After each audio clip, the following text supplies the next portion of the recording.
Hey, hi, and welcome to Screw the News. As you can see, we made some progress on the studio. Three Finger Frankie's been working.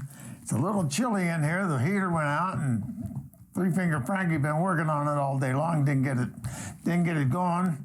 And believe it or not, it does get cold up here in Pismo Beach. But Pelvis just bundled up a little bit. Like I said, we got a hell of a show for you tonight. And you might have noticed I don't have my Johnson up tonight. If you missed the show last week, I showed everybody my Johnson. And, it's not... I've been playing with it all week long, I forgot how good that thing felt in my hands, But with all this new decor and all that stuff, if you people missed the show last week and don't know what I'm talking about, here's a picture of my Johnson I want to show you.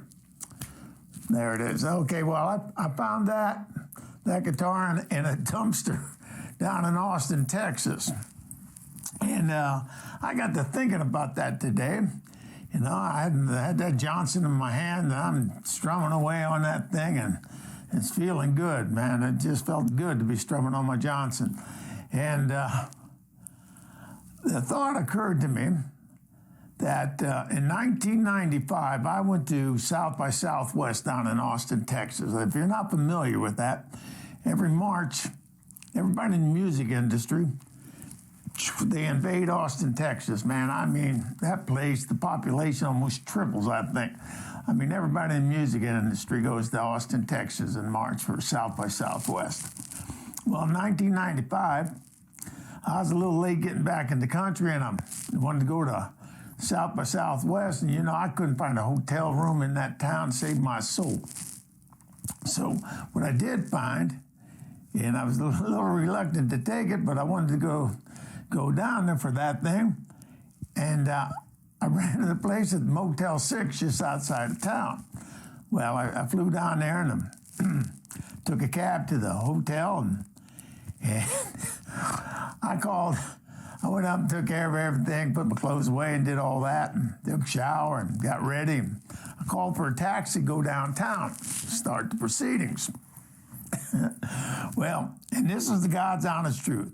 Pelvis always tell you, if I'm telling you the truth, it's the truth, and it's word for word. I try not to embellish them too much when they're true stories, but this is exactly what happened.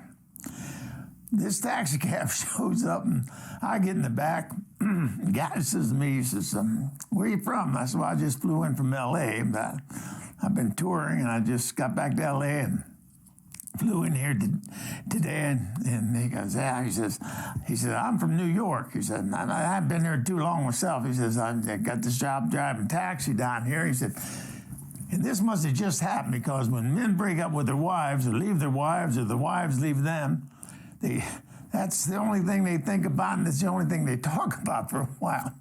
And this guy says to me, he says, I'll tell you what, buddy, he said, I've been married for 25 years, and my wife and I lived in New York, and we were going to come here to Austin, Texas, and retire, get ourselves a little job, like driving taxi, and just take life easy. See, like I said, we've been together for 25 years, and he said, and all of a sudden, I noticed a change in her. I knew something was going on. I didn't know exactly what it was, but he said, I followed her around, and I saw her go to this apartment. I went, what the hell is going on here? And so I didn't do or say anything to her. And she kept acting funny, and I followed her a couple more times. I'm damned if she didn't go back to that same apartment. And I said, well, something really going on here. So the next time I followed her, and this is the God's honest truth, I'm telling you. The next time I followed her, I parked outside, waited till she went in there. Then I went in and I knocked on the door because I wanted to see what she's leaving me for. You know what I'm saying here? This skinny little fart opens the door, and I looked at him and I pushed past him, and there she was. And I looked around that room, and I'm telling you, this is exactly what this little guy had. He had a television, a coffee table, a naugahyde couch, and a big felt picture of the Duke John Wayne hanging on the wall.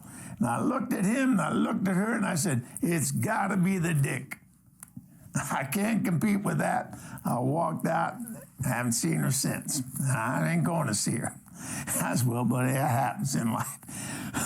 Well, the reason I'm telling you this story is I wrote a song that inspired me to write a song. I wrote some lyrics, and I believe me, I tried like hell to put the picture of the Duke John Wayne in there.